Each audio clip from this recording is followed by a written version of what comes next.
안녕하십니까. 안세현 대표 박인종 회사입니다. 오늘 이제 501강은요. 제대로 실행한 회계감사라면 감사는 위험하거나 부담되는 업무가 아니다. 회계사의 본업이 이제 회계감사인데, 이제 얼마 전에 SNS 여러 가지 기사를 보니까 억대 연봉 회사도 싫다. 젊은 회계사들이 뭐 회계감사를 떠난다. 그래서 실제 그 대형 회계법인이 한 6, 7천 명이 있는데 몇 년 동안 6, 7천 명이 계속 그대로예요. 근데 매년 1,000명씩 뽑아요. 그렇다는 얘기는 매년 1,000명이 나간다는 얘기예요. 그러니까 이제 왜 이렇게 나갈까? 아마 저도 모르겠는데 그냥 그 회계감사에 대한 부담이 싫다는 얘기다. 또 회계감사에 대응되는 내부의 관리제도 시스템 설계에 대한 것이 또 부담이 되는 거예요. 일이 많으면 좋은 건데 그걸 부담을 느낀다는 얘기죠. 그래서 요새 젊은 사람들의 어떤 어려운 일을 싫어하는 분위기도 있는 것 같기도 하고, 그거 말고 더 중요한 것은 회계감사라는 것이 이제 계속 어떤 부담과 압박으로 작용을 하는데, 이것이 왜 그럴까에 대해 생각을 해봤어요. 그래서 이제 제가 그걸 돌아오라 소렌토로, 아니면 돌아오라 그게 감사로, 이렇게 하는 말을 하고 싶은 얘기가 있어가지고, 그 하고 싶은 얘기의 원천은 회계감사가 문제가 없는 걸로 우리가 만들어줘야 되겠다. 그래서 선배들, 각 회계법인에 있는 선배들의 책임이기도 해요. 그래서 한번 몇 가지 강조해 보기로 하겠습니다. 자, 일단 먼저 회계감사가 회계사들한테 좋은 일이 되려면 양호한 회사를 감사 계약을 해야 돼요. 재무 상태가 양호하면 이 회계 분식 요인이 없기 때문에 회계 공시상의 여러 가지 확률적인 어떤 개념, 분석적 검토 같은 걸 통해서 자연스럽게 회사의 쟁점이 파악이 되고 문제점이 파악이 돼서 그거를 또 양호한 회사의 경영 성적을 보이면 회계 분식이나 왜곡을 할 생각이 없기 때문에 그대로 권하는 대로 반영을 하게 되고, 정상적 재무제표가 나와서 감사의 어떤 의사결정 판단에서 위험의 요인이 없어집니다. 그래서 좋은 회사를 계약을 하면 위험 요소이 없다. 그렇게 이제 볼 수 있어요. 첫째. 두 번째는 이제 또 우리가 기업 회계 기준을 제대로 적용한 회사의 재무제표라면 역시 회계감사가 쉽다, 그런 얘기죠. 특히 상장이나 코스닥 같은 기업들은 KIFRS를 제대로 적용한다든가, 일반 기업 회계 기준을 적용한다든가, 중소기업은 중소기업 기준을 제대로 적용해서 오류 적용을 최소화시키고 계정 분석을 하면 감사할 때 여러 가지 질의응답이나 분석적 검토를 통해서 어느 정도 알아낼 수가 있다는 얘기죠. 특히 우리가 또 회계감사의 가장 핵심적인 것으로서 경영자 진술서를 받기 때문에, 경영자 진술서에는 재무제표가 정확하고 제대로 재있고 아무런 회계 왜곡과 분식이 없음, 이런 식의 뜻이 다 써있기 때문에, 또 그 다음에 모든 관련된 입증 문서를 제대로 제출한다고 돼 있기 때문에, 바로 이런 걸 통해서 우리가 회계감사 회계 기준이, 기업 회계 기준이 제대로 적용이 돼 있으면 우리가 충분히 알아낼 수가 있다. 은닉 혐의가 있으면 더욱 철저히 분석할 수도 있다, 그런 얘기죠.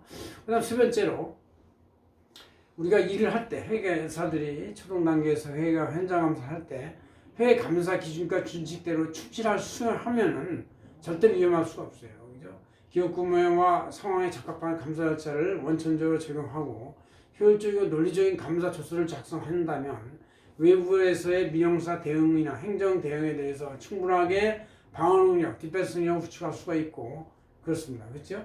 그러나 민영사 주장 원고가 무차별적으로 제기한 소송이 또 많이 시달리긴 하는데, 통계상 대부분의 그 민영사 소송, 집단 소송에서 회계법인이 승소를 합니다. 그 얘기는 뭐냐면, 그 원고 쪽에서, 피해자 쪽에서 잠재적 피해자가 피해도 아닌데도 불구하고 무조건 소송의 모양을 좋게 하기 위해서, 왜냐면 일단 문제가 되면은 그 회사는 이미 거의 부도 상태가 돼 있고, 경영자들이나 책임자들은 이미 횡령이나 사기, 공급 유용을 통해서 돈을 빼간 상태이기 때문에 그런 사람들은 피고를 해봤자 아무 도움이 안 돼. 따라서 회계법인을 피고로 그냥 갖다 집어넣는 거예요, 무작정. 이런 경우가 꽤 많이 있습니다. 그래서 이런 것도 바로 논리적 감사 조서를 가지고 있고 회계 감리에 대해서도 잘 대응을 하면은 정확히 대응에 나갈 수 있는 디펜스를 할 수 있다, 그런 얘기죠.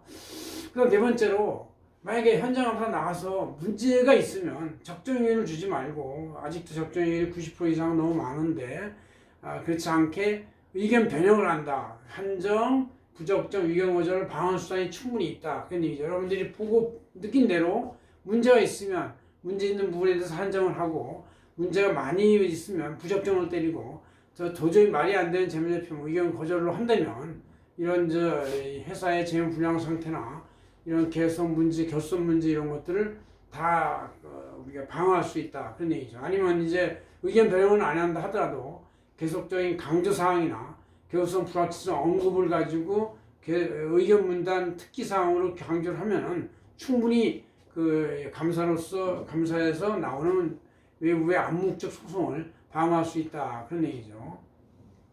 그다음 또 이제 우리가 요새는 강조하는 게 핵심 감사 사항이라고 해서 키 오딧 매터, 그래서 캄이라는 거를 기재하는데 캄을 기재하면 충분히 또 보호할 수 있다는 얘기죠. 그래서 아산책임전을 12월 22일자에 이렇게 내지의 34페이지 보면 이렇게 회계사들이 이 지적하는 핵심 감사 사항 이런 게 나오는데 여기에 쭉 나오는 내용을 보면은 핵심 감사 사항에서 이제 수익인식 과대하는 거 이게 문제가 많이 있어요. 이게 제일 많이 36%가 기재가 되고 손상 차손을 안 하는 것 이게 25% 정도 되고 재고자산이 과잉되는 거 이게 11%쯤 됩니다.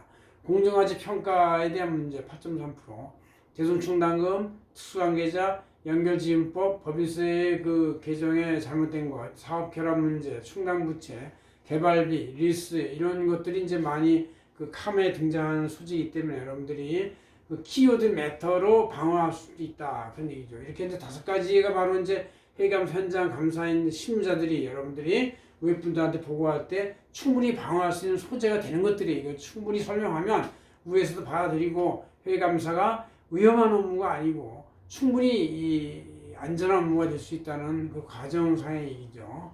그리고 마지막으로 언제나 항상 할 수 있는 얘기지만 이순신 장군의 필사직생입니다. 여기서 말하는 필사직생은 본인이 목숨을 끊고 뭐 이런 뜻이 아니고 문제 고객이나 피감 고객을 그냥 빠이빠이 떠나보낼 각오를 하면 됩니다.